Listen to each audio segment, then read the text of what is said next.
नमस्कार, तुमचं स्वागत आहे आशाज रेसिपीमध्ये।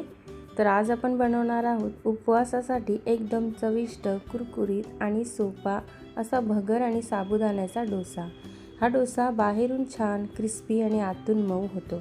उपवासाच्या दिवशी नाश्त्यासाठी किंवा जेवणासाठी हा एकदम परफेक्ट आहे। तर चला वेळ न घालवता पाहूया ही सोपी आणि स्वादिष्ट रेसिपी। आपण आता एक मोठं भांडं घेतलेलं आहे, त्याच्यामध्ये आपण ही भगर घेतलेली आहे। ही उपवासाची भगर आहे। ही 1 वाटी भगर आपण वापरणार आहे। तर आता ही आपल्याला ह्या भांड्यामध्ये काढून घ्यायची आहे। त्याचबरोबर आपल्याला मूठभर शेंगदाणे घेतलेले आहेत। हे कच्चे शेंगदाणे आहेत, भाजलेले वगैरे काही नाही आहे, कच्चेच वापरणार आहे।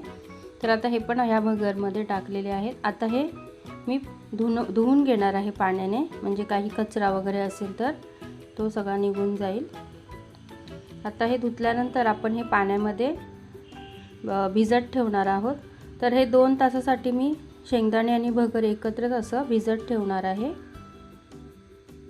आता 2 तासानंतर आपण बघणार आहोत। तर छान असे शेंगदाणे बघा फुगलेले आहेत पाण्यामध्ये आणि भगर पण छान अशी फुललेली आहे।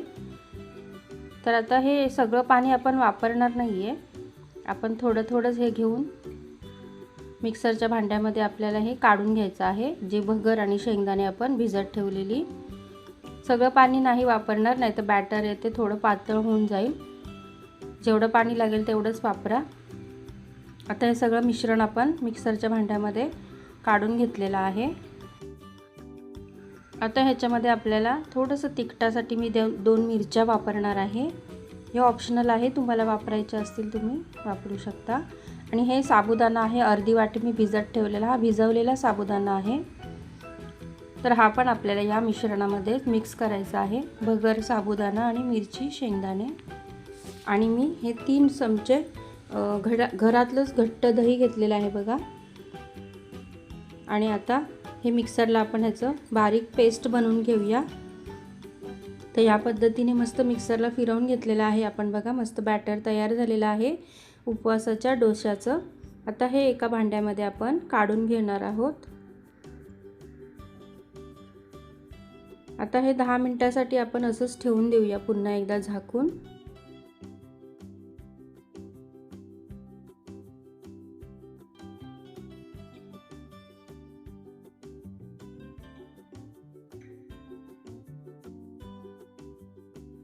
आता आपल्याला एक चटणी बनवून घ्यायची आहे डोश्याबरोबर खाण्यासाठी। तर हे भाजलेले शेंगदाणे घेतलेले आहेत, मूठभर शेंगदाणे आहेत आणि हे 4 मिरच्या आहेत आणि मी कोथिंबीर पण वापरणार आहे। तुम्ही जर उपवासाला कोथिंबीर खात नसाल तर तुम्ही स्किप केली तरी पण चालेल। आणि हे मी डेसिकेटेड कोकोनट म्हणजे सुकं खोबरं आहे ते किसलेलं आहे ते वापरणार आहे, तुम्ही ओलं खोबरं पण वापरू शकता। आणि हे अर्धा चमचा जिरं पण आपण टाकलेलं आहे। आणि आता आपण उपवासाचं मीठ ह्याच्यामध्ये टाकणार आहे। तर हे उपवासाचं सेंधव मीठ आहे, हे पण आपण चवीनुसार घेतलेलं आहे। आता थोडंसं पाणी टाकून आपल्याला मिक्सरमध्ये ही चटणी वाटून घ्यायची आहे। तर बघा या पद्धतीने आपण अशी चटणी वाटून घेतलेली आहे। आता आपण जे भगरीचं पीठ ठेवलेलं, म्हणजे जे बॅटर बनवून ठेवलेलं डोशाचं, त्याच्यामध्ये आता आपण चवीनुसार मीठ पण टाकून घेणार आहोत, कारण आता आपल्याला डोसा बनवून घ्यायचा आहे। तर बघा मस्त असं बॅटर आपलं तयार झालेलं आहे। हे आपण 10 मिनिटांसाठी रेस्टसाठी ठेवलेलं, छान असं घट्टसर, जास्त पातळ पण नाही आणि जास्त घट्टही नाही बघा, मस्त असं जसं आपण इडली डोशासाठी बनवतो त्या पद्धतीने। आता एक तवा गरम करून घेतलेला आहे, त्याला आपण हे तूप लावणार आहे। तुम्ही तूप, तेल कोणतं काहीही वापरू शकता। आता आपण 1-1 चमचा हा डोसा असा सोडूया तव्यावर। खूप छान बनतात हे डोसे। उपवासाला नेहमी आपण खिचडी खातो साबुदाण्याची, तर कंटाळा येतो साबुदाण्याची खिचडी खायला। तर ह्या पद्धतीने जर आपण भगर आणि शाबूचा मस्त असा डोसा बनवला ना, तर उपवास मस्त एन्जॉय करता येईल। तर आपण हे बॅटर टाकून 2 मिनिटांसाठी झाकण ठेवलेलं आहे मस्त, म्हणजे आपला जो डोसा आहे तो छान शिजेल। तर आता डोसा मस्त खालून चांगला झालेला आहे, कुरकुरीत। आता आपण हा पलटी करून घेऊया आणि दोन्ही साईडने मस्त असा खरपूस आपण भाजून घेऊया या तव्यावर।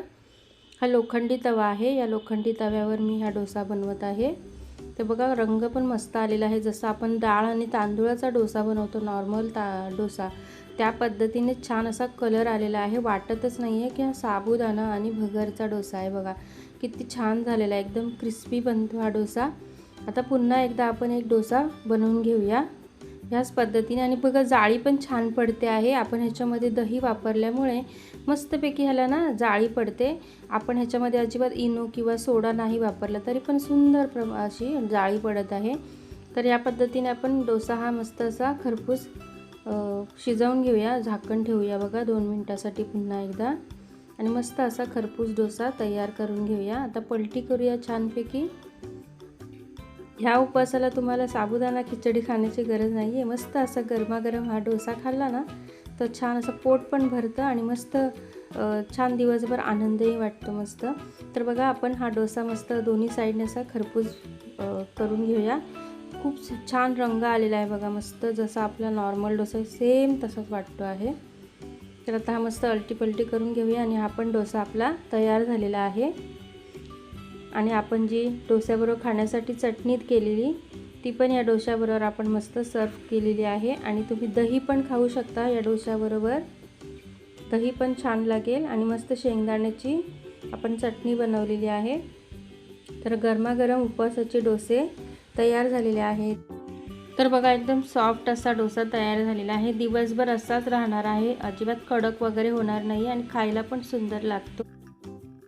तर मैत्रिणींनो, आज आपण बनवला मस्त भगर आणि साबुदाण्याचा हा कुरकुरीत आणि स्वादिष्ट उपवासाचा डोसा. आणि त्याच्याच सोबत खाण्यासाठी मस्त आपण शेंगदाण्याची चटणी पण बनवलेली.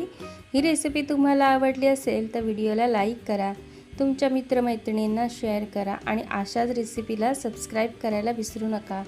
अशाच नवीन आणि चविष्ट रेसिपीसाठी पुन्हा भेटूया. धन्यवाद.